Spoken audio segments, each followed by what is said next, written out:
getting back to the idea of setting pixels, this is an example that only does that. I've got an object here, variable img, that's where I'm going to store the values.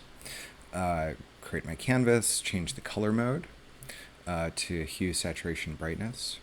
Then I'm creating an empty image here. So again, I'm calling this create image function with the width and height set to the width and height of my canvas. Then I'm loading the pixels, and this creates the pixel array that I'm going to be accessing. And here you can see this is how you could go through and loop through pixels and set a particular color for them all, right? So here I'm going through and I'm saying looping through the y-axis and the x-axis. So this is that nested for loop thing where I can access each individual pixel going across like this, right? It just it goes left to right, top to bottom.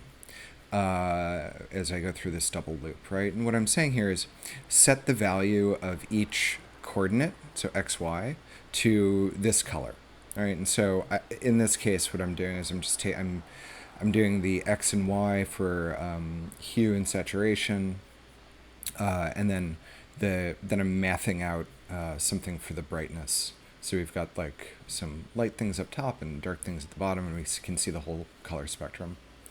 And then once we get through this loop, then I say update pixels and display the image. And so then display it on screen. And that's it, really, right? So this is actually doing a fair amount of computation, right? So if you think it's going through 400 pixels by 400 pixels times 4, because each of these pixels has a red, green, and blue value that gets set, and an alpha. Even if it's HSB, it still has an opacity. So that's a fair amount of computation that's happening, which is why I've got this no loop here. So it just happens once, and it just stops right there. But yeah, it's again, this is just another way to show how you can set the value of pixels inside of in the pixel array.